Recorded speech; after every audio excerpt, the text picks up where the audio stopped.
Para poder fabricar las armas más peligrosas del mundo, hay que utilizar algunos de los materiales más peligrosos del mundo.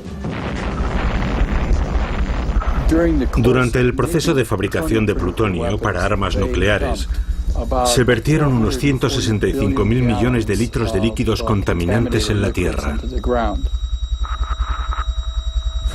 Los residuos nucleares serán una amenaza para las aguas subterráneas, para la ecología y para la salud y la seguridad de la gente. Si continúan con lo que estaban haciendo, en breve el río estará tan lleno de radiactividad que no se podrá utilizar para beber agua.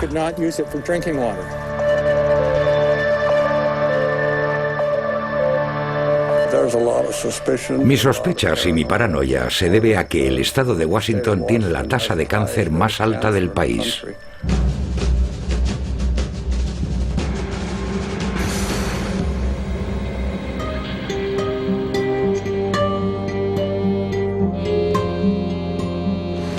Nos obligaron a marcharnos a causa de la radiación en la zona.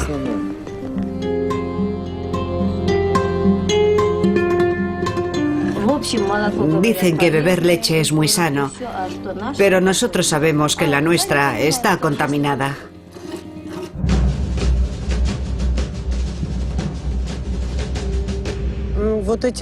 La gente que vivía en estas casas murió de cáncer.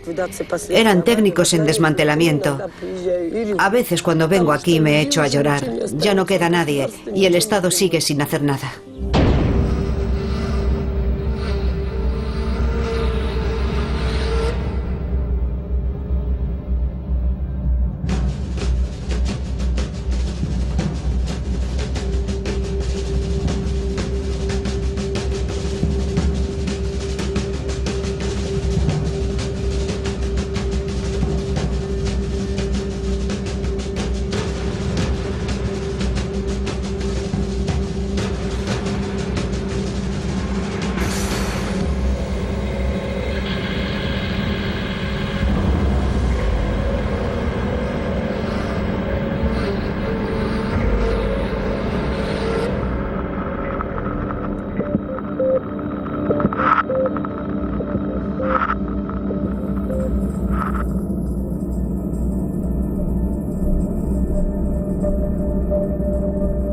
Estas imágenes, tomadas en junio de 2002, causaron un gran impacto en la opinión pública. Son restos de barriles que contenían material radiactivo. ¿Dónde están los residuos nucleares que había en su interior?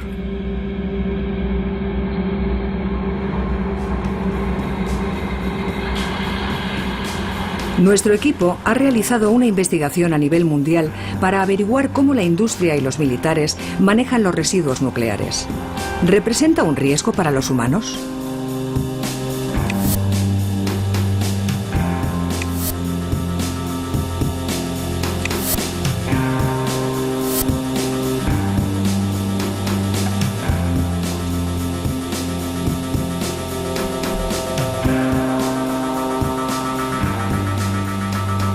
Greenpeace es la mayor organización antinuclear del mundo. Fueron ellos quienes grabaron las imágenes de los barriles radiactivos en el fondo marino. Esta ONG nos abrió sus puertas para enseñarnos su tesoro, sus archivos videográficos.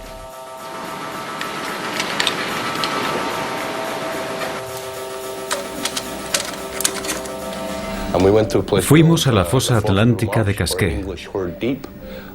Está al lado de La Hague, entre La Hague y las islas del Canal, muy cerca de caladeros de pesca, muy cerca de playas muy concurridas. ¿Y qué encontraron allí, en el fondo marino? Barriles oxidados, corroídos, desechos, barriles vacíos de residuos radiactivos.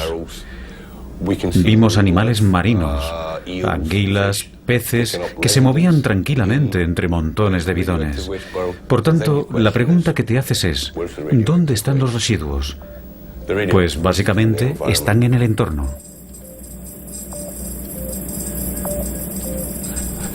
Así que puedes ver perfectamente lo que ha ocurrido. Los residuos no han desaparecido en un gran agujero negro en el fondo del mar. Pasan a formar parte de la propia cadena alimenticia. Y es muy probable que acaben repercutiendo en los seres humanos. Podrían terminar en nuestro plato de comida.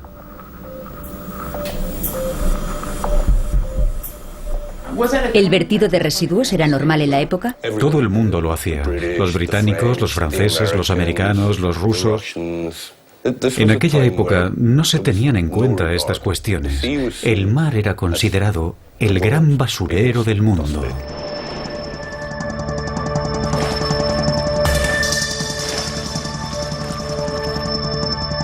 En menos de 15 años, los países que utilizan energía nuclear han vertido más de 100.000 toneladas métricas de residuos en varios océanos. El Reino Unido ha arrojado el 80% de la cantidad total. Suiza, que carece de litoral, ocupa la segunda posición.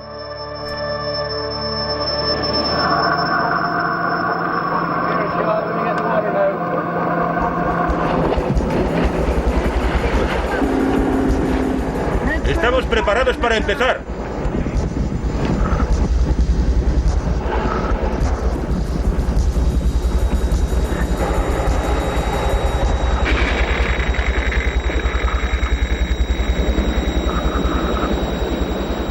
Gracias al impacto de estas imágenes, el asunto en cuestión, el problema, obtuvo una repercusión internacional.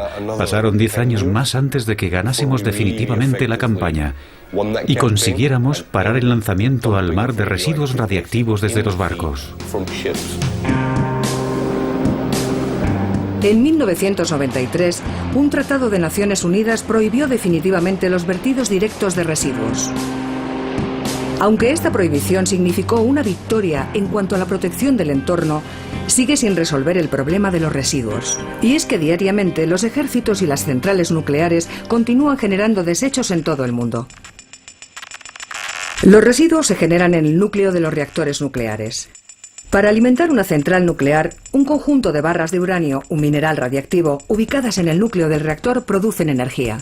Una vez consumidas, al cabo de 4 años, las barras se extraen del reactor y se introducen en piscinas de almacenamiento, donde se dejarán enfriándose durante varios años. Se han convertido en residuos radiactivos. Dentro de las barras, la reacción nuclear ha transformado el uranio. Aparecen nuevos elementos como gas y metales, a los que se han bautizado con nombres tan extraños como plutonio, cesio, americio, kriptón y muchos otros. Su longevidad varía desde unas fracciones de segundo hasta millones de años. Estos residuos son peligrosos para las personas y deben ser aislados. Todo aquel que entre en contacto con un elemento radiactivo resulta contaminado. Estos residuos adoptan múltiples formas, más o menos peligrosas de acuerdo a su nivel de radiactividad.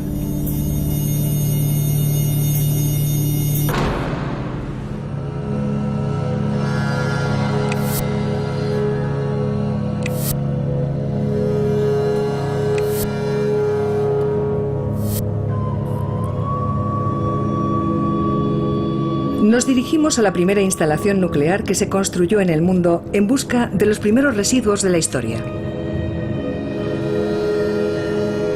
En 1942, en plena Segunda Guerra Mundial, la zona de Hanford fue elegida por la administración del presidente Roosevelt para desarrollar la bomba atómica.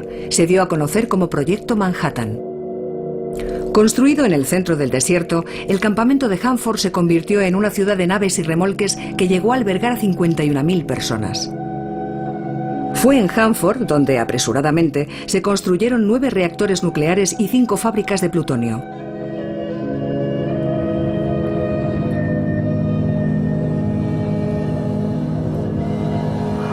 El Departamento de Energía de los Estados Unidos nos negó la entrada a la reserva.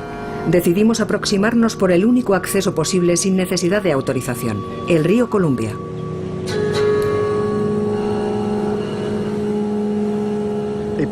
Escogieron un lugar remoto como este para que afectase lo menos posible a la gente si se producía una explosión o había algún problema. La hipotética contaminación de esta zona carecía de importancia. Así que ese es el primer reactor nuclear que se construyó en el mundo.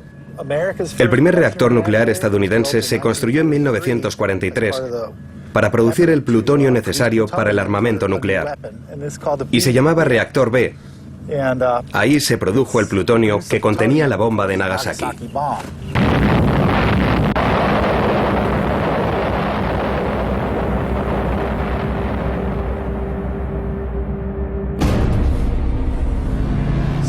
Hanford fue un emplazamiento secreto durante muchos años.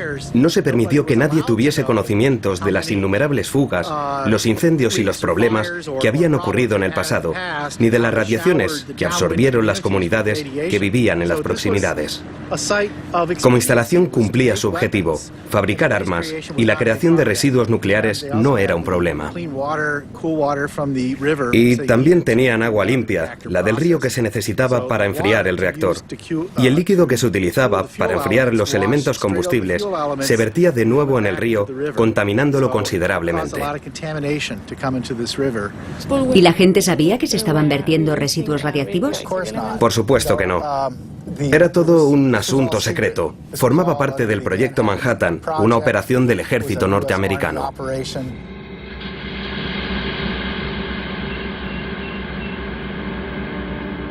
El lecho del río Columbia conserva todavía una capa de sedimentos radiactivos que nadie sabe cómo eliminar y que continúa contaminando el agua. Pero lo más sorprendente es lo que muestran estas imágenes. En la época, los responsables de la central dejaron que las familias de Hanford utilizasen el río sin informarles del peligro al que se exponían.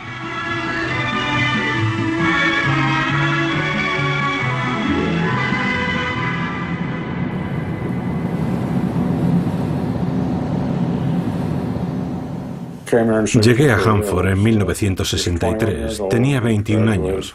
Acababa de graduarme en la universidad. Era tan ingenuo que creía en mis superiores, en la gente mayor. Creía en aquel proyecto. Pero finalmente descubrí que durante los 20 años anteriores las cosas no se habían hecho correctamente. Que Hanford no era un lugar seguro, porque los residuos acumulados se liberaban en el entorno. Me llevé una gran sorpresa cuando supe lo alta que era la concentración de productos químicos y de su movilidad. Bastaron 20 años para construir y producir aquel desastre. Los reactores y las plantas de Hanford han producido más de 1,5 billones de litros de desechos. El equivalente a la superficie de Manhattan con una profundidad de 25 metros. Almacenar los residuos habría resultado demasiado costoso. Presionados por el tiempo, los directores de la central decidieron cavar zanjas. Los residuos líquidos de baja actividad se vertieron directamente en la tierra y contaminaron 3.500 hectáreas. La zanja Z9 fue la que recibió mayor cantidad de residuos. El cofre Z9 es una planta de purificación de plutonio. Los residuos acuosos se vertían en el cofre, que es una estructura que construyeron para que los residuos quedaran en el subsuelo. El cofre Z9 contenía tal cantidad de plutonio que cuando consiguieron medirlo se comprobó que la mayor parte estaba cerca de la superficie y se dieron cuenta de que era muy peligroso. Así que redujeron la cantidad de plutonio para que no se produjese un incidente nuclear. Finalmente dejaron de verter allí y almacenaron todos los residuos en depósitos.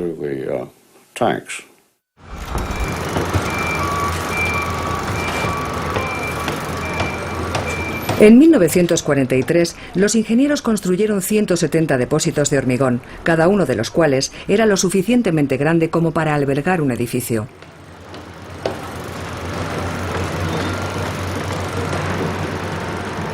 Luego, los depósitos se enterraron en el subsuelo para reducir los riesgos. Esta solución de almacenamiento iba a ser temporal. Pero, desafortunadamente, en los años 80 se descubrió que 60 depósitos radiactivos tenían fugas y estaban contaminando la capa freática. En la actualidad, 200 millones de litros de mezclas altamente radiactivas continúan allí y deben ser neutralizadas lo antes posible. Las cámaras situadas dentro de los depósitos nos permiten verlo. Vaciar los depósitos constituye un enorme desafío tecnológico. Actualmente se está construyendo una planta para guardar los residuos en cápsulas de vidrio. Mientras tanto, la contaminación radiactiva continúa extendiéndose bajo los depósitos. Aunque vivimos en un desierto en el que solo caen 18 milímetros de lluvia al año, hay suficiente agua que penetra en la tierra y empuja los residuos hacia la napa freática, de modo que durante cientos de miles de años, la napa freática de toda la zona continuará siendo tóxica. Hay productos químicos que están llegando al río procedentes de la zona de los reactores, principalmente cromo, que afectará a los nidos del salmón. El salmón deposita sus huevos en la grava. El cromo sube y rodea los huevos antes de mezclarse con el agua. Y es tóxico para las crías de los peces.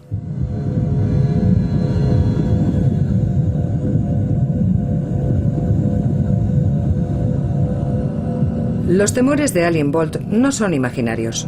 En 2002, un informe oficial realizado para el Departamento de Energía de Estados Unidos reveló que el estroncio 90, un elemento radiactivo, estaba presente en los peces del río Columbia. 13 de cada 15 peces en las proximidades de la reserva estaban contaminados. Comerlos de forma regular multiplica las posibilidades de desarrollar tumores cancerígenos. Nosotros cazábamos, pescábamos y recolectábamos nuestros alimentos y remedios medicinales allí. Y seguimos consumiendo nuestros alimentos y usando nuestros remedios que brotan de la tierra. Y como director de Overseas Hanford, si mi gente me preguntase hoy, ¿es seguro para nosotros ir allí a recolectar alimentos? Les tendría que decir, no lo sé. No sé si es seguro o no. Mis sospechas y mi paranoia se deben a que el estado de Washington tiene la tasa de cáncer más alta del país. No hace mucho tiempo, cuando era un niño, podías beber agua del río. Ya no.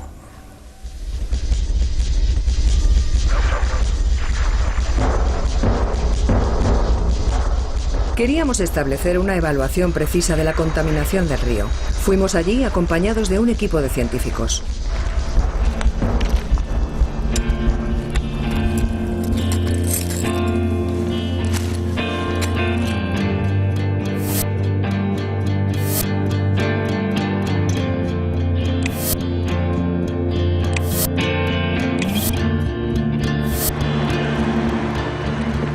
El agua y la tierra las analizaron en CRIRAD, un laboratorio independiente francés de investigación sobre radiactividad.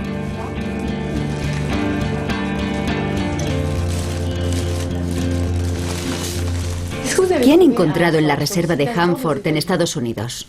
Las dos extracciones que se han hecho en el sector 300 muestran dos cosas. En primer lugar, una contaminación de tritio en el agua del río Columbia. 13 becquereles por litro en esa zona, mientras que más arriba en el río no hay tritio. Menos de 2,5 becquereles por litro. Y en segundo lugar, hay al mismo tiempo una contaminación por el desequilibrio entre el uranio y el radio, ya que hay 4 veces más uranio que radio, y eso es debido al funcionamiento de la central. Y luego está el europio 152, que es un elemento artificial. La reserva de Hanford reconoce, por ejemplo, una contaminación de tritio que supera los límites de potabilidad en 121 kilómetros cuadrados de superficie de aguas subterráneas. En definitiva, en la reserva continúan produciéndose fugas permanentemente, que producen vertidos de elementos radiactivos en las aguas subterráneas, que progresivamente migran hacia el río Columbia, al no existir un método de descontaminación operativo para el yodo 129 y el tecnecio 99. Es imposible calcular la cantidad exacta de bombas y residuos radiactivos generados por la carrera armamentística. Para ponerse al nivel de los americanos, la Unión Soviética construyó una docena de centrales atómicas en 1945. Durante más de 30 años no se filtró ninguna clase de información a través del telón de acero.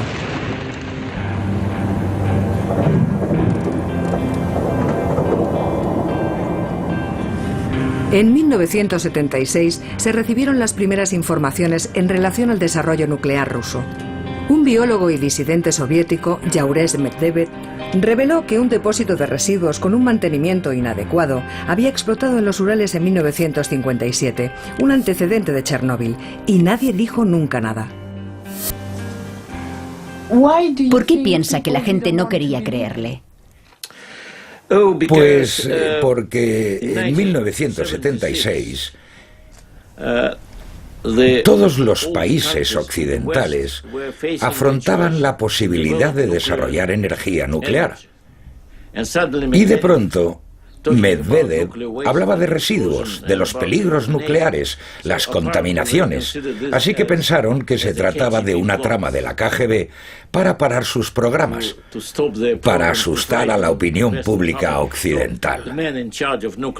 En consecuencia, el responsable de los programas nucleares de Gran Bretaña declaró públicamente que lo que yo afirmaba era mentira, no era posible, y de hecho la CIA sabía que había ocurrido, pero lo mantuvo en secreto. ¿Por qué? Probablemente por las mismas razones por las que no querían generar miedo en relación a la energía nuclear, con lo que se aconsejó guardar silencio. Pero el problema de los residuos nucleares sigue existiendo. Existe en Japón, en Gran Bretaña, en Estados Unidos, en Francia, en Rusia y en varios países más. Y además, desconocemos cómo se manejan los residuos.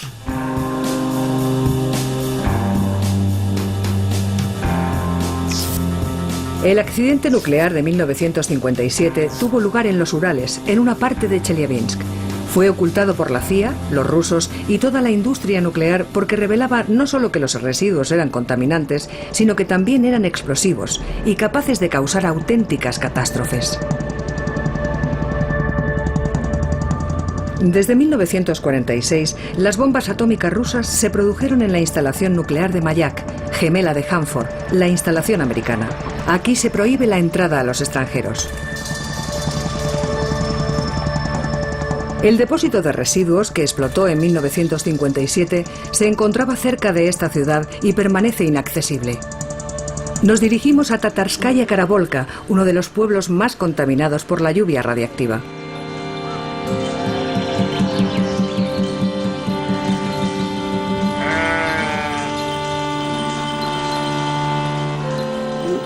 Cuando ocurrió, yo tenía 12 años. Yo nací un 22 de septiembre. El 29 de septiembre estábamos todos en el campo recogiendo patatas. Todo el colegio estaba allí.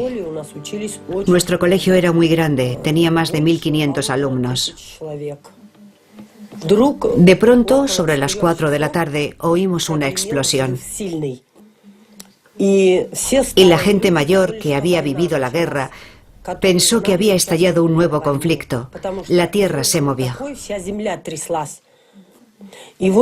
Vimos como cerca del pueblo de Karavolka el cielo estaba totalmente negro, como si estuviera sucio, y aquella negrura cubrió todo el cielo. La potencia de la explosión de los residuos fue equivalente a 75 toneladas métricas de TNT. Los elementos radiactivos fueron lanzados a más de 1 kilómetro de altura y contaminaron unos 15.000 kilómetros cuadrados. Más de 200 personas murieron en el acto y 275.000 estuvieron expuestas a la radiación. Este accidente nuclear fue el peor de la historia hasta Chernóbil. Pero todo se mantuvo en secreto. 2 días después de la catástrofe, los trabajadores de los koljoses recogieron una vez más a sus hijos en la escuela y se fueron al campo a trabajar. Nos llevaron al patio del colegio y nos dijeron que nos necesitaban en el koljós para recolectar. Incluso pidieron a los niños de primer grado que se unieran a nosotros. Cuando llegamos, vimos que los tractores habían excavado zanjas. Los campesinos encargados de los estudiantes nos dijeron: ¿veis esas montañas de patatas? Echadlas todas a las zanjas. Y eso fue todo. Nuestros profesores nos preguntaron por qué habíamos tenido que enterrar la cosecha. Les habían dicho que no se podía comer porque estaba contaminada. Pero no dijeron quién la había contaminado.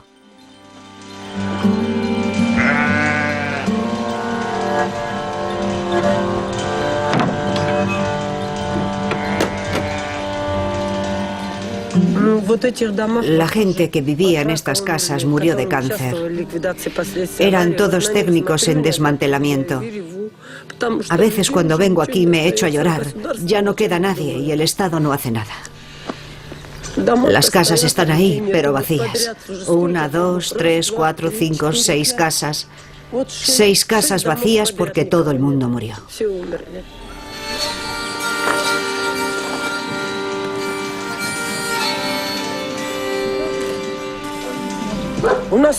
Murieron principalmente de cáncer, enfermedades cardíacas, diabetes. Todas esas enfermedades están asociadas a la contaminación.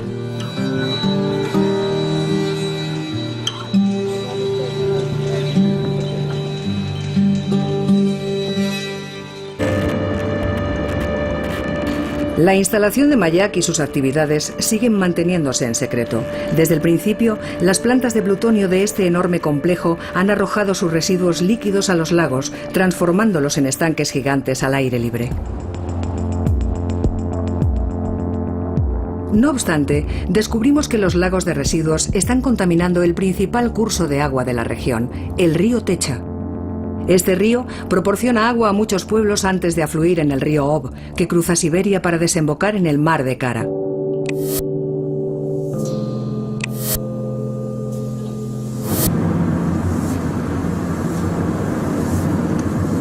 Musliomovo es el primer pueblo situado a orillas del río. Nos dirigimos allí con Christian Courbon, un científico del laboratorio francés CRIDAD, para investigar la contaminación de la zona por residuos radiactivos. En el trayecto cruzamos el río Techa.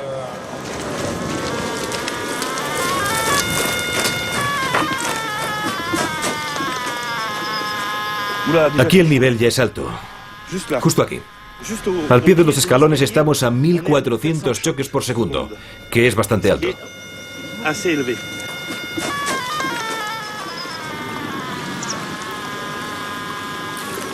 Si continúo por la orilla, sigue habiendo 2000.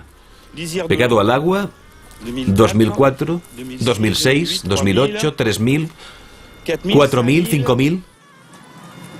Esto está totalmente podrido. Es alucinante. 5000 choques por segundo, 50 veces más que el nivel natural de radiactividad. Según el sensor del nivel radiométrico, está muy contaminado. No sabemos cuáles son los elementos radiactivos que hay aquí, ni el tipo de radiotoxicidad. Pero es muy peligroso, así que hay que evitar tocarlo con los dedos, chuparse los dedos o que entre en contacto con la piel.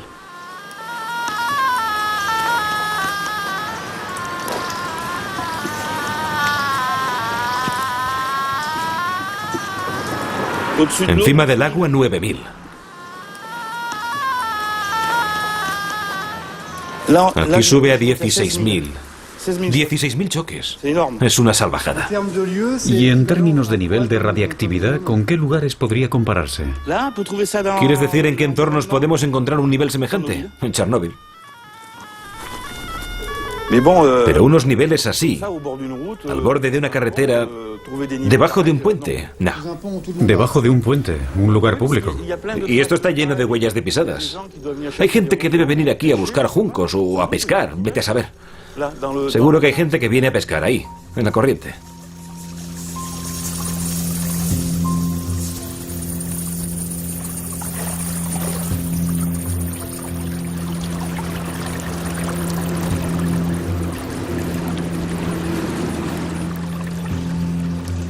El acceso a este río debería estar prohibido. Yo no debería poder estar aquí ahora. Es un basurero nuclear, en plena naturaleza, con unos niveles enormes de radiación. La gente que construyó ese puente nuevo debió de absorber grandes dosis y contaminarse mucho. Y nosotros, por nuestra parte, deberíamos marcharnos de aquí para limitar nuestra dosis. Y es muy poco habitual que tenga que marcharme de un sitio por estos motivos. Por culpa de...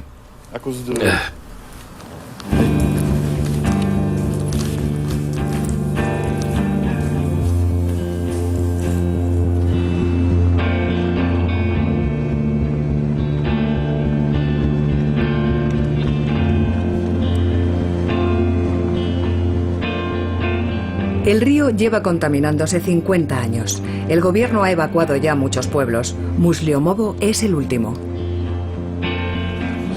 Estas casas quedaron completamente destruidas y fueron abandonadas. Luego vinieron con las excavadoras y las derribaron. Sus ocupantes se marcharon hace poco. 2/3 de la población se han marchado.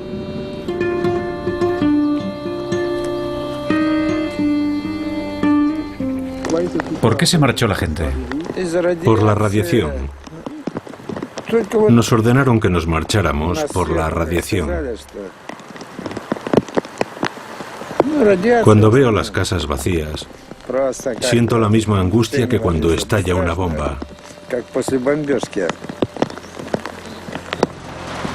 Cuando veo toda la destrucción que me rodea, me hierve el alma y mis ojos lloran.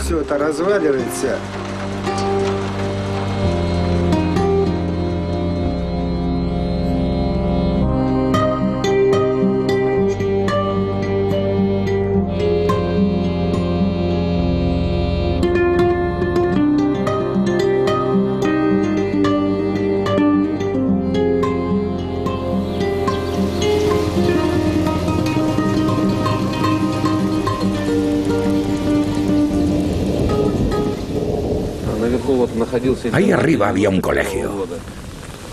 Hasta 1994 los niños de los pueblos cercanos estudiaban aquí. Era el único instituto del distrito. Este era su lugar favorito. Venían aquí a descansar, a pescar, a jugar y a tumbarse al sol. Ahora es el lugar más contaminado de Musliomovo. Las abuelas traían aquí a sus gansos, se sentaban en la hierba y la radiación subía de la tierra. Hoy esa gente ya no está entre nosotros.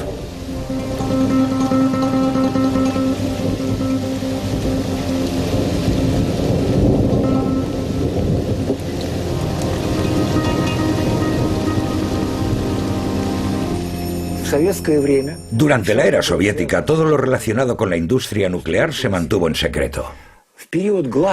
Durante el periodo de la glasnost, no olvidemos la catástrofe de Chernóbil en 1986, fue algo extremadamente grave. Al principio intentaron mantenerlo en secreto, ocultándolo todo, pero tuvieron que evacuar a miles de personas y entonces la verdad salió a la luz. Así que Chernóbil en 1986 hizo que hubiese más transparencia. Durante el periodo bajo el mando de Gorbachov, el Partido Comunista tuvo que decir: ya no podemos vivir en el secretismo total, es peligroso para toda nuestra sociedad. Debemos revelar ciertas cosas. La industria nuclear empezó a revelar sus secretos. Mayak era una instalación secreta, nadie sabía lo que ocurría allí.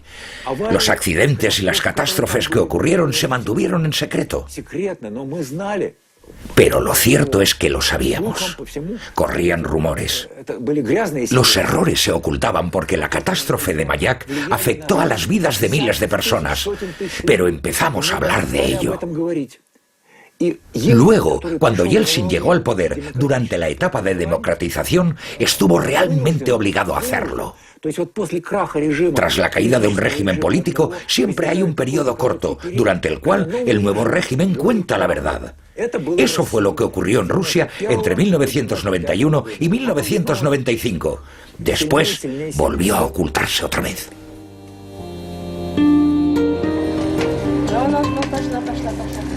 El gobierno ofreció 1 millón de rublos a los habitantes para que abandonasen el pueblo, unos 25.000 euros, pero tales indemnizaciones no permitieron marcharse a todo el mundo. Mucha gente de nuestro pueblo ha muerto de cáncer. ¿Pero qué podemos hacer? ¿A dónde podemos ir con nuestras pequeñas pensiones? Viviremos aquí hasta que muramos. No tenemos elección.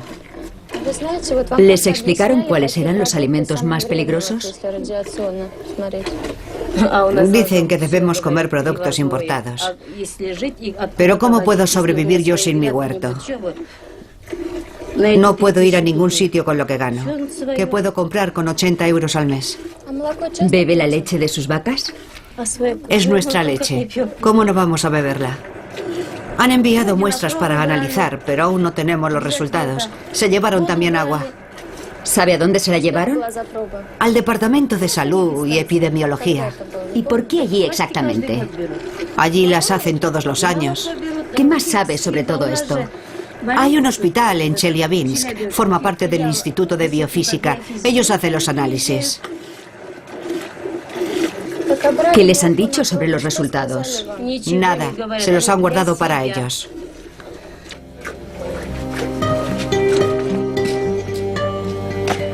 Tomamos una muestra que enviamos al laboratorio. Los análisis que recibimos son inequívocos. La leche está contaminada. Contiene una cantidad significativa de cesio 137, de tritio y de estroncio 90, un elemento radiactivo que se acumula en los huesos. Un consumo regular de esta leche aumenta el riesgo de cáncer.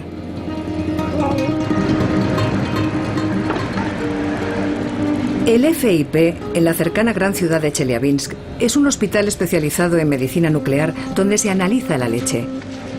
Aquí se examina regularmente a la población sin que nunca se conozcan los resultados.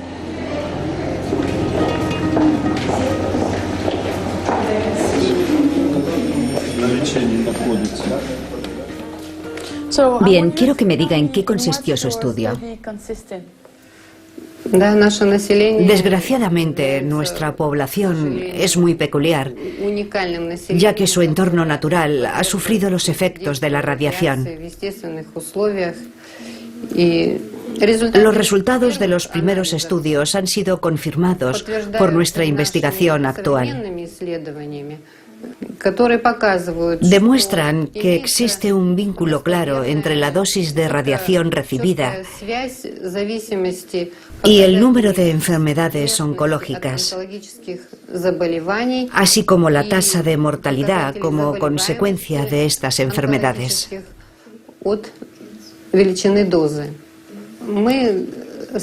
Escogimos a un grupo de personas que vivían en pueblos a lo largo del río Techa. El grupo es una muestra representativa de 30.000 personas y llevamos 50 años haciéndoles pruebas. Esta doctora admite que la población de Musliomovo está siendo estudiada desde los años 50. Han dejado vivir a varias generaciones de forma intencionada en un territorio contaminado.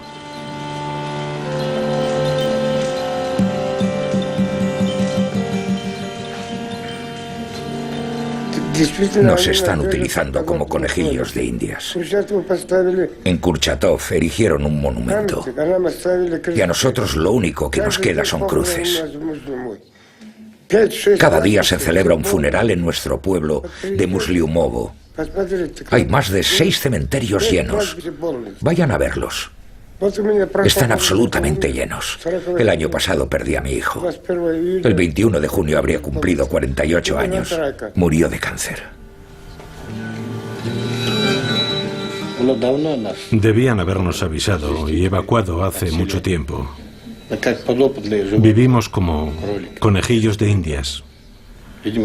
Esa es probablemente la razón por la que nos permiten vivir aquí. Es nuestro destino. Sí.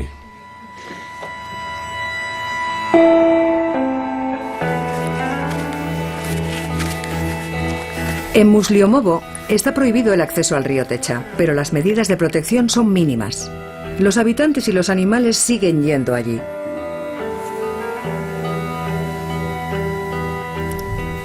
Es 75 veces superior a la radiación natural.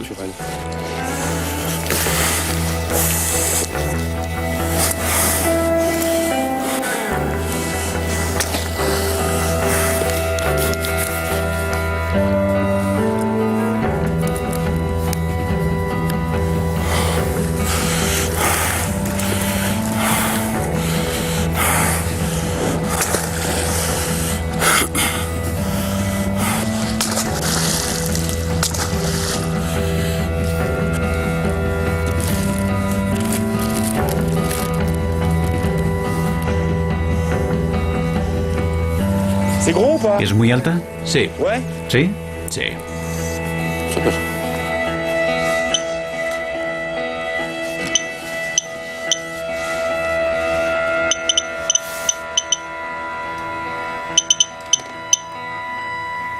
Está leyéndolo. Está midiéndolo, sin ninguna duda. No hay ninguna duda.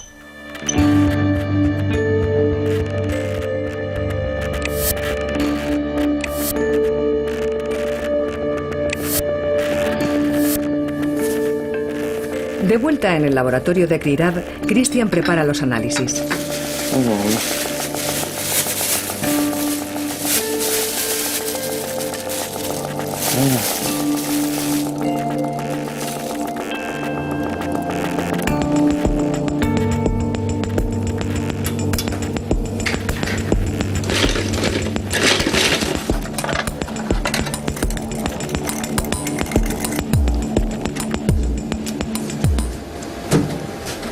¿Es de la T1? De la T1.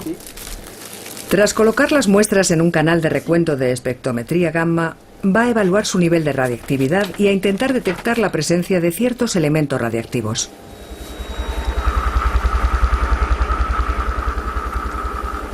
La he situado sobre el cesio 137. Sí, ya lo veo. Está clarísimo. Hay mucha contaminación de cesio 137. Sí, es más que evidente. Es enorme, ¿eh? Al cabo de varios días, los resultados finales estarán listos. En primer lugar, los análisis del laboratorio muestran que actualmente sigue habiendo una contaminación alta de tritio en el agua del río Techa, que no aparece en las publicaciones oficiales. En segundo lugar, la contaminación del agua ha producido una fuerte acumulación, principalmente de cesio 137 en el suelo de la orilla, con concentraciones de cesio que convierten ese suelo en un auténtico desecho radiactivo. Hemos detectado en nuestras mediciones hasta 180.000 becquereles por kilo en las muestras de tierra que tomamos en el puente. Y por consiguiente, es indudable que las dosis de radiación que recibe la gente que camina por ese terreno son altas. Además, al existir una contaminación del agua y del suelo, se produce una transmisión a la cadena alimenticia. La contaminación que hemos detectado en Musliumovo superaba los 600 becquereles por kilo, la de la leche 24 becquereles por kilo, lo que hace que la población que recibe las radiaciones que emanan del suelo de la orilla del río Techa, además de la contaminación de la cadena alimenticia, esté expuesta a dosis de radiación muy altas. ¿Eso significa que Musliumovo es una aldea contaminada? Realmente habría que hacerse la siguiente pregunta. ¿Por qué a día de hoy no ha sido evacuado? Unos días después, análisis complementarios muestran que el sedimento del río Techa está altamente contaminado por los elementos más tóxicos: plutonio 239 y 240. El nivel supera los 2.200 becquereles por kilo cuando debería ser 0. El plutonio es el explosivo que se utiliza en las bombas atómicas. Todas las centrales nucleares, ya sean militares o civiles, tienen un punto en común: producen residuos radiactivos que se liberan parcialmente en el entorno.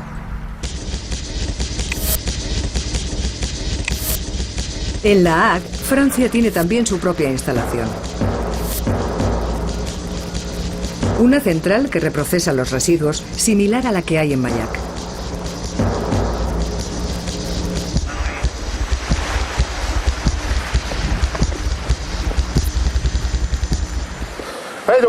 Aquí nos encontramos justamente en línea con la tubería de desagüe de residuos radiactivos que procede de la fábrica Kogema de La Hague. Justo a mis espaldas está la fábrica. La tubería penetra en el mar y vierte su contenido a 1.700 metros del cabo de La Hague. A través del conducto que pasa por debajo de nosotros se arroja al mar cada año el equivalente a 33 millones de barriles de 200 litros de residuos nucleares. Si esos productos se acondicionasen en barriles, desde 1993 estaría totalmente prohibido deshacerse de ellos.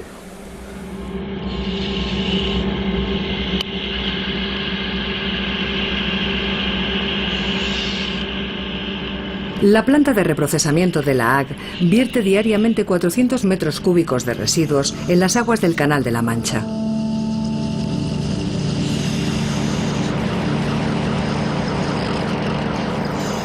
Algunos isótopos, como el yodo 129, pueden ser detectados en zonas tan remotas como el Ártico. Los análisis realizados por Greenpeace ponen de manifiesto que algunos fondos oceánicos se han convertido en auténticos vertederos de residuos.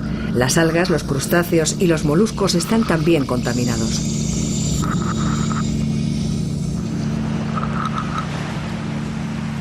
Tras la laboriosa investigación llevada a cabo en la tubería y de todo lo que habíamos demostrado, caímos en que había otro agente problemático, los gases tóxicos. Entonces nos preguntamos cómo medirlos. Pensamos que la mejor solución para llegar hasta la altura de la chimenea era utilizar una cometa, así que construimos una, a lo largo de cuyo cable montamos un pequeño tubo y seguidamente bombeamos el aire.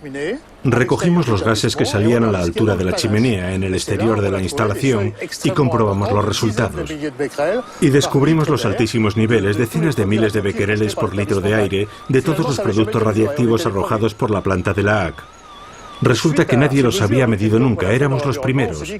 Tras encontrar criptón en el medio ambiente, comprobamos lo que estaba ocurriendo. Para ello nos servimos de un software estadounidense, el mismo que usa Kogema para estudiar la dispersión del criptón 85. Y partiendo de la fuente del criptón, es decir, la chimenea de la planta, seguimos la evolución de las emanaciones sobre Europa. Y vimos que al cabo de 2 o 3 días, según la dirección del viento, casi toda Europa se había visto afectada por las emisiones. A modo experimental, tomando medidas desde el techo de la Universidad de Gand, en Bélgica, o desde el techo de la Universidad de Ginebra, pudimos determinar sin la menor dificultad el calendario de reprocesamiento de residuos de Kogema-La-ACC. Debido a estos vertidos, nos encontramos en una situación casi permanente de accidente. Es como si tuviésemos un problema en una central nuclear y ésta tuviese una fuga radiactiva. Estamos en una situación de riesgo solo que legal.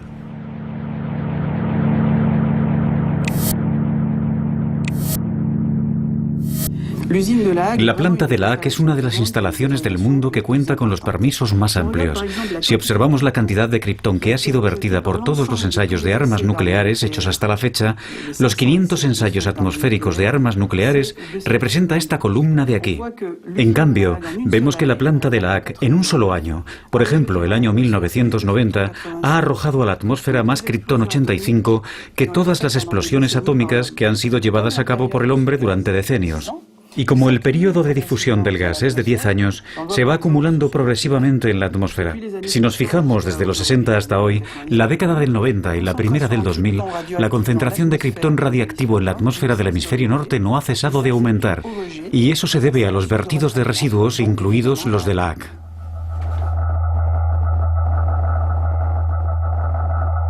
Recuperar algunos elementos radiactivos como el tritio o el criptón 85 sería extremadamente costoso. La planta de reprocesamiento de la ACC dispone de autorización para verter residuos en el medio ambiente.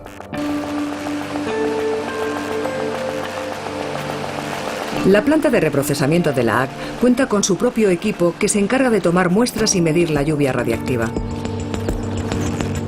Nos reunimos con el gerente, acompañado por el responsable de comunicación del centro. ¿Los residuos de la planta contaminan el medio ambiente? No. Yo no hablaría de contaminación. Basándonos en nuestras mediciones, detectamos una radiactividad natural. Estamos, por así decirlo, en el umbral de la radiactividad natural. Si no hablamos de contaminación, ¿cómo lo definiría?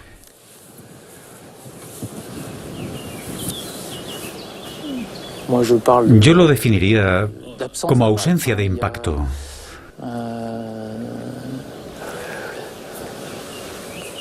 Ahí, no sé, vamos a cortar porque... El responsable de comunicación interviene. La pregunta es, ¿está contaminado el medio ambiente? Nada más. Sí. Sí, claro. El medio ambiente no está contaminado. No está contaminado. No está contaminado. Se han encontrado trazas, es cierto. Se han encontrado trazas en el medio ambiente, pero no hay contaminación. Comprendemos la embarazosa situación de estos empleados de Areva. Ellos deben ser conscientes de que la planta vierte residuos radiactivos al medio ambiente, pero no pueden usar la palabra contaminación.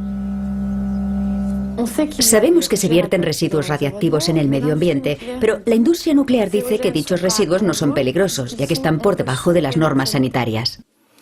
El problema es que cuando Areva afirma que está por debajo de las normas sanitarias, primero hay que saber si esas normas son aptas. Y el problema es que no lo son. Esas normas se basan en el modelo de Hiroshima y Nagasaki, donde la población se vio expuesta a una radiación intensa, pero de índole externa y muy breve. El caso de la AAC es muy distinto. La gente que vive alrededor de la planta respira y come permanentemente elementos poco contaminados procedentes del aire y de la cadena alimentaria, y por lo tanto su cuerpo absorbe a niveles muy bajos, pero de forma continua, dosis de radiación en su interior. Es lo que denominamos una contaminación interna y crónica a niveles muy bajos. No es en absoluto el mismo sistema ni el mismo modelo. Lo vimos, por ejemplo, en Chernóbil. Basándose en Hiroshima y Nagasaki, los científicos dijeron: cerca de Chernóbil nunca se dará un aumento del cáncer. 5 años después, se dieron cuenta de que había una epidemia masiva de cáncer de tiroides en niños pequeños y se vieron obligados a reconocer que el modelo era erróneo. Pues bien, junto a las centrales nucleares se da el mismo problema. Se aplica un modelo de riesgo que no es representativo. Alrededor de la planta de la AAC existe un impacto de contaminación del medio ambiente y es muy probable que conduzca a un impacto sanitario. Por ese motivo, utilizar ese modelo para predecir el número de personas que desarrollarán un cáncer alrededor de la AAC es un disparate científico. Estar sometido a dosis bajas de radiación aumenta el riesgo de cáncer. No son solo las asociaciones las que lo dicen, sino la Comisión Internacional de Protección Radiológica. Esta comisión considera, tras haber tenido en cuenta los estudios realizados en seres humanos y en animales, que el modelo sin limitaciones sería el más realista. Dicho de otro modo, considerar que toda dosis, incluso muy débil, aumenta el riesgo de cáncer es el modelo que refleja mejor la realidad. Las plantas de reprocesamiento son las responsables del 80% de los desechos en Europa. ¿Por qué reprocesar los residuos? En los folletos de Areva, el ciclo de combustión se presenta como un circuito cerrado. Esta tecnología se describe como una tecnología de reprocesamiento. Cuando se reprocesa una botella de cristal, se reutiliza el 100% de la materia. ¿Sucede lo mismo con los residuos nucleares?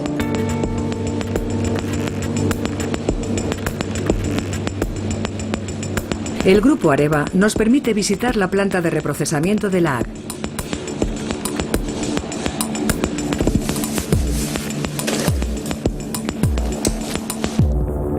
El combustible nuclear usado, procedente de 58 centrales eléctricas de Francia y de algunos países extranjeros, llega a la AAC por tren y por carretera.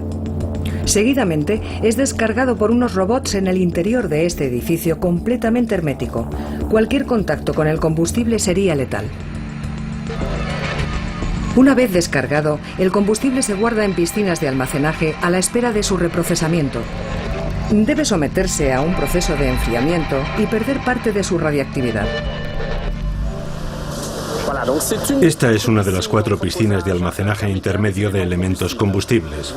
En esta piscina hay 9 metros de agua, 4 de los cuales se encuentran por encima de las cestas y nos protegen integralmente de la radiación. La propia agua está contaminada por las partículas procedentes de los reactores y se filtra de forma permanente mediante las bombas que se ven a lo largo de la piscina. ¿Cuánto tiempo permanecen almacenados los combustibles? Por término medio calculo que se almacenan durante un periodo de 5 años. Cuando sale de las piscinas de almacenaje, el combustible usado se corta y se disuelve. Mediante este proceso se separan los distintos metales. El resultado es un 95% de uranio, un 1% de plutonio y un 4% de residuos finales. El reprocesamiento no elimina, por tanto, la radiactividad, pero la concentra en el residuo final. Se trata de un residuo extremadamente peligroso que contiene el 99% de dicha radiactividad. Seguidamente, se funde en cilindros de vidrio y se almacena en pozos. Si tomamos, por ejemplo, un reactor de 1000 megavatios, dicho reactor va a producir cada año 20 toneladas de combustible usado. Y a partir de esas 20 toneladas de combustible, nosotros vamos a producir entre 15 y 20 contenedores de vidrio. Es decir, un reactor producirá, en términos de residuos de alta actividad, el equivalente a esta superficie de suelo. Si eso lo trasladamos al parque nuclear francés, toda la electricidad de origen nuclear que consume Francia, el 80%, generará cada año únicamente esta superficie en términos de residuos de alta actividad. La superficie que ocupan estos contenedores de vidrio es relativamente pequeña, pero seguirán siendo peligrosos durante varios centenares de miles de años. El plutonio es reutilizable. Contiene grandes cantidades de energía. Mezclado con uranio, forma un nuevo combustible, MOX. Pero el mayor volumen de materia recuperada durante el reprocesamiento es uranio. Representa el 95% de los residuos. No pudimos averiguar qué sucede con él. Si el reprocesamiento es realmente un reciclaje, ¿cómo se reutiliza el uranio? ¿Qué se hace con el uranio reprocesado de la EDF? El uranio reprocesado se guarda en el centro de residuos de Pierre Lat. Y el cliente lo reutiliza en el momento que lo desea. Es una especie de depósito incorporado, una reserva de energía de materia prima, ya que la energía nuclear tiene la característica de ser una energía reciclable. A partir del momento en que el cliente nos lo solicita, el uranio se envía a otras instalaciones en los Países Bajos o en Rusia, donde se le somete a un nuevo proceso de enriquecimiento. El grupo Arevano dispone actualmente de esa tecnología, de modo que el uranio salido de la planta de reprocesamiento se envía a las instalaciones de Europa o de Rusia para ser posteriormente reinyectada en el ciclo. Parte del uranio francés va a Rusia. ¿Qué sucede exactamente con él?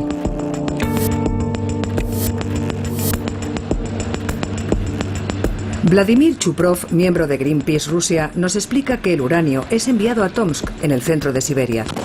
Decide venir con nosotros. ¿Por qué nos dirigimos a Tomsk? Estamos siguiendo el rastro del hexafluoruro de uranio que viene de Francia. Nosotros suponemos que parte de ese material se guarda en vertederos nucleares en la Federación Rusa. No lo sabemos. Quizás podamos obtener más información en Tomsk. Buscaremos documentación, preguntaremos a las autoridades locales, consultaremos a los expertos y pediremos información a las ONGs locales. Intentaremos averiguar qué se hace con el material procedente de Francia. Emprendemos el increíble periplo que realiza el uranio reprocesado. Partiendo del mediodía francés, viaja 900 kilómetros en tren hasta el puerto de Le Havre. Luego, 3.500 kilómetros en barco hasta la ciudad de San Petersburgo. Y finalmente, otros 3.200 kilómetros en tren para acabar aquí, en Siberia Central. Cuando llega a Tomsk, este peligroso material ha recorrido más de 8.000 kilómetros. Alexei Tropov es el contacto de Vladimir en Tomsk. Le suministra toda la información sobre las actividades de la región. Me parece que por ahí hay... Cuidado, no hables muy alto. Los ferroviarios podrían fijarse en nosotros. Y es mejor que no oigan lo que decimos.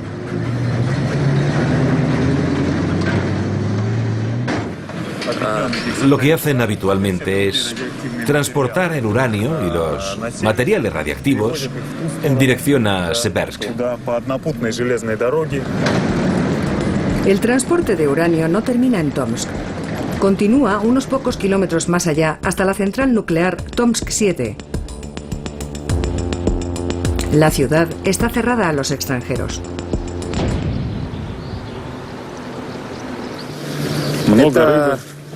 ¿Esa es la ciudad secreta de Tomsk 7? Sí, también la llamamos Seversk. ¿Cuántos habitantes tiene? Unos 125.000. Todo el perímetro está bien protegido. Sí, la ciudad secreta de Seversk y el complejo nuclear están completamente rodeados de alambre de espino.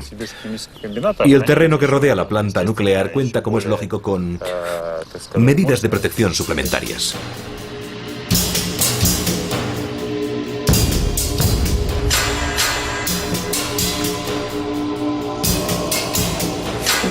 Este es el tren. Seversk. Ese es el tren, sí. Ahí está. Acércate más. Bien, esta es la planta militar, con las torres de refrigeración. ¿Qué es esto? Ese es el lugar. Ese es el problema. Son los contenedores de hexafluoruro de uranio almacenados en territorio de Siberia. Y estos puntos que se ven son... ¿Contenedores? Sí, tienen 10 metros de largo, así que se pueden ver desde el espacio, alineados juntos al aire libre. Estos campos de contenedores se almacenan al aire libre sin ninguna medida de protección especial.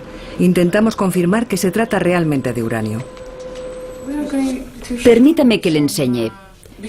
Como no tenemos autorización para ir a Tomsk 7, quisiéramos enseñarle unas fotografías, a ver si puede explicarnos lo que se ve. Sí, esta es la ciudad de Seversk. Estos son los terrenos de almacenamiento. ¿Puede decirnos qué es eso? Sí, este es el centro de almacenamiento de hexafluoruro de uranio. ¿Y no es peligroso? No debería haber ningún peligro. Si hubiese sido necesario un techo, lo habrían construido. Entonces, ¿no constituye ningún riesgo para el medio ambiente ni para la salud? No, porque no hay fugas. Son contenedores estancos. El único riesgo es que un avión se estrelle contra ellos. En tal caso habría una nube contaminante.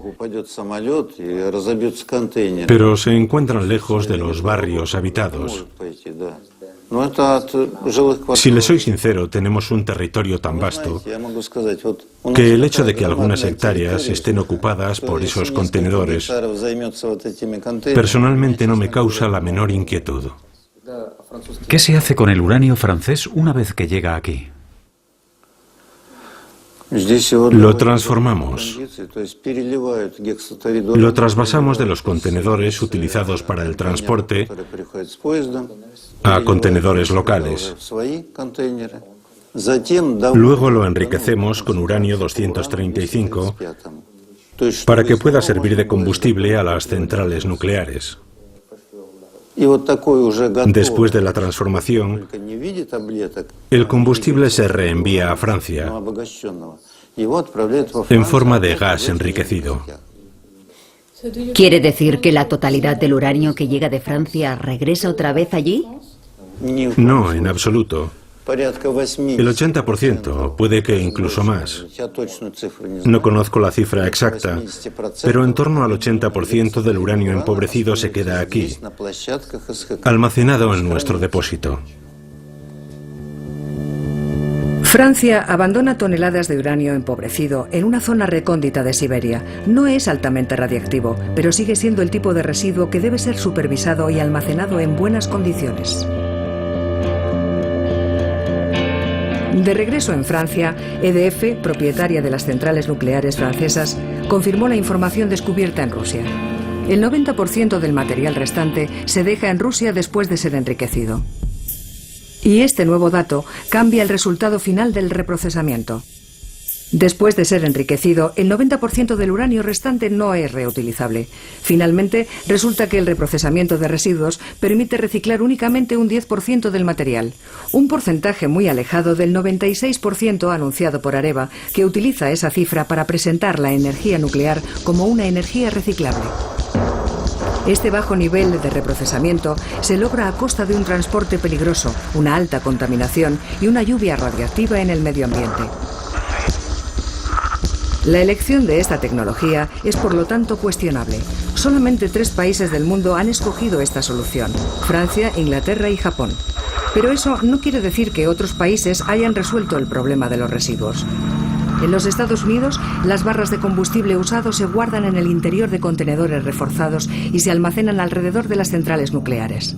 Para muchos científicos, este es el mejor método, ya que se evita la manipulación y el transporte. Pero la técnica menos costosa y la más generalizada en el mundo es sencillamente dejar el combustible usado en grandes piscinas de almacenamiento a la espera de encontrar una solución final.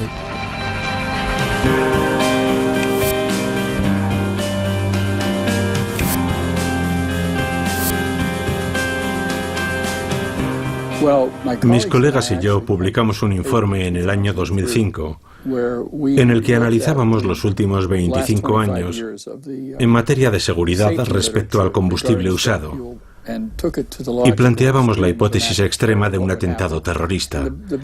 Y el problema fundamental es que el material se encuentra sumergido en piscinas de agua. Cuando se produce un drenaje forzado del agua, el combustible se calienta y se incendia. El fuego libera entonces enormes cantidades de radiación en el medio ambiente. Calculamos que un incendio de combustible nuclear usado podía causar más contaminación terrestre que Chernóbil, unas 4 veces más, en términos de zona prohibida. Es decir, cuando hay que evacuar a la gente y ésta no puede regresar a sus hogares. El área afectada sería unas 4 veces más grande que en Chernóbil. Por supuesto, fuimos objeto de ataques y denuncias por parte de la industria nuclear y del gobierno. El Congreso solicitó entonces a la Academia Nacional de Ciencias que realizase un estudio. Y en el año 2005 la Academia nos dio la razón. Dijo que no se podía obviar la cuestión y que había que tomarse el problema mucho más en serio. Alemania y Suiza han reconocido que las piscinas de combustible usado suponen un riesgo inasumible frente a la eventualidad de un accidente de avión o un acto terrorista. Alemania concretamente ha trasladado una gran parte de su combustible usado a zonas de almacenamiento en seco. El material se guarda en contenedores de hormigón en el interior de las montañas. Y si esta opción no es viable, se rodean de edificios de hormigón de gran espesor, de tal modo que si un avión se estrella contra ellos, no causaría ninguna fuga radiactiva y no se produciría un colapso. Nuestro gobierno se niega a hacer esto, principalmente porque cuesta dinero.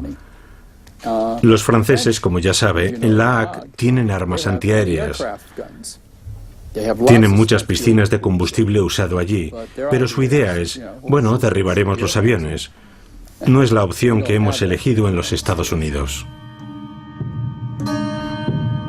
Al menos 450 piscinas con residuos radiactivos están diseminadas por todos los países que emplean energía nuclear. Cada central nuclear y cada planta de reprocesamiento dispone al menos de una. De manera que existen otros tantos lugares ultrasensibles que necesitan vigilancia. Los peligros asociados a la energía nuclear son cada vez más serios. La industria está mejorando sus sistemas de protección, así como sus medios de transporte, pero el terrorismo internacional supone un riesgo que no habíamos sopesado hasta ahora. El problema de los residuos radiactivos es cada vez de mayor envergadura.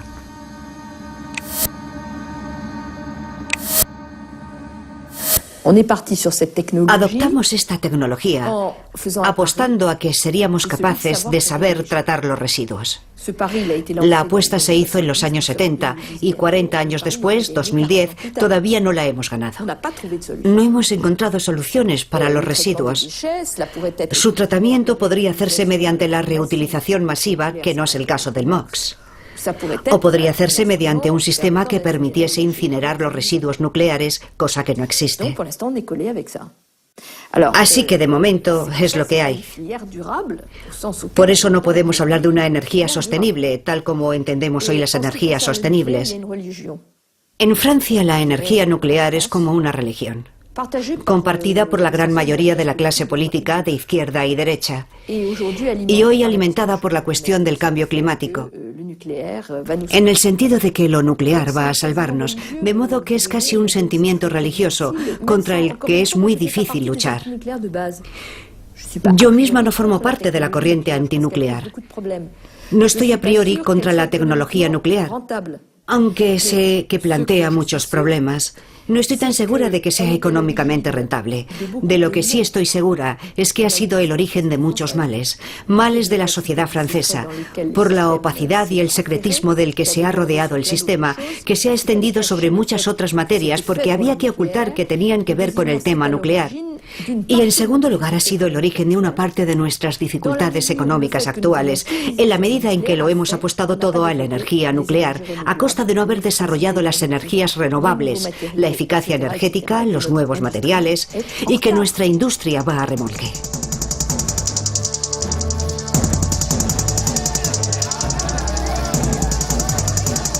En todos los países que poseen energía nuclear, el secretismo que la rodea ha provocado oleadas de protestas. Los movimientos de oposición han exigido mayor transparencia democrática. Tras décadas de enfrentamientos por todo el mundo, algunos estados, como Alemania, Bélgica e Italia, han decidido tomar en consideración las demandas de sus habitantes. Se han iniciado grandes debates que en algunos casos han dado lugar a la decisión de abandonar la energía nuclear. El temor a los residuos radiactivos pesa mucho en estas decisiones. Para recuperar la confianza de la gente, la industria nuclear debe proponer una solución.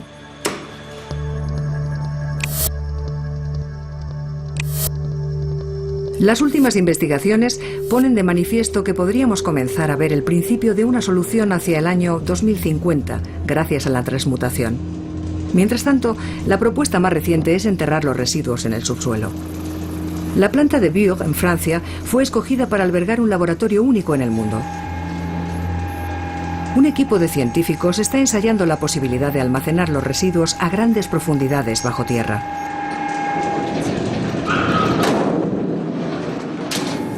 Bueno, vamos allá. Sí, ya está.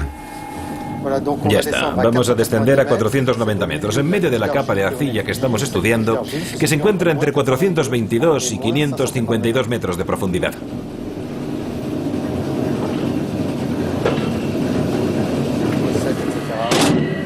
La recepción.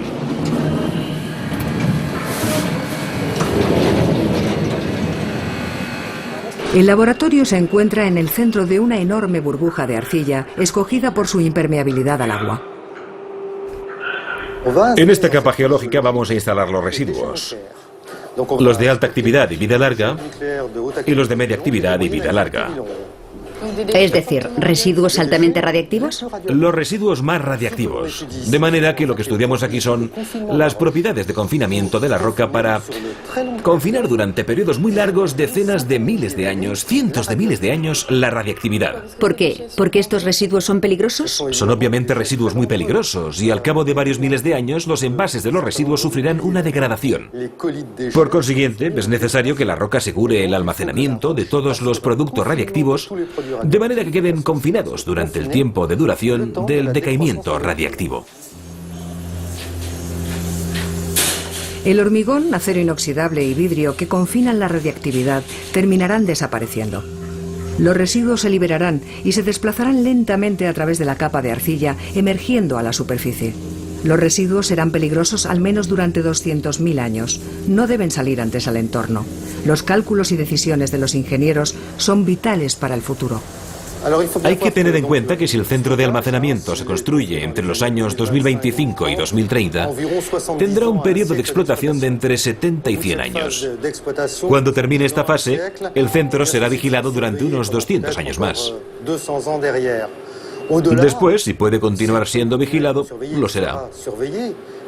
Pero es posible que la memoria se pierda.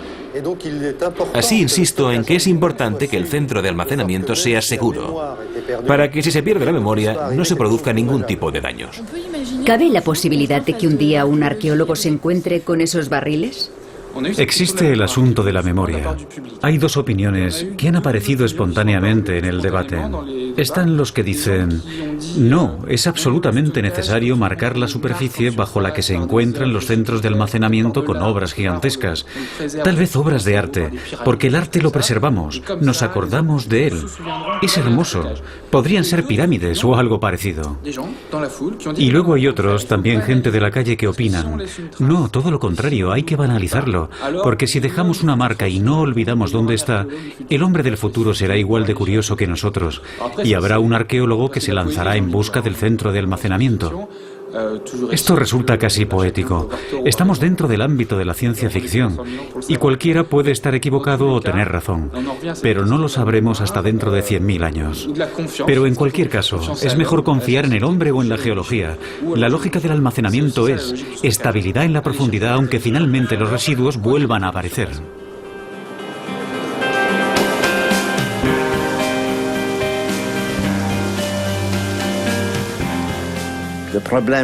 El problema de las centrales nucleares es que significa hipotecar el futuro. Hipotecar el futuro, porque desde que pones un reactor en marcha hasta el momento en que lo desmantelas, puede pasar más de un siglo. ¿Y ha habido algún régimen político que haya durado un siglo? ¿Hay muchos en la historia? Hay muy pocos. Hemos visto como Argentina, que fue un país muy rico en un momento determinado, se ha empobrecido. A la Unión Soviética desaparecer. No podemos hablar de estabilidad política a una escala de 1000 años, de ninguna manera. Imaginemos que los egipcios hubiesen almacenado residuos nucleares. ¿Quién se ocuparía hoy de eso? Yo pienso que efectivamente es un poco delirante pensar que podemos gestionar el futuro a tantos años vista, viendo cómo ha sido la historia de la humanidad, con sus cambios, sus convulsiones, etc. A mí me parece un poco delirante, francamente.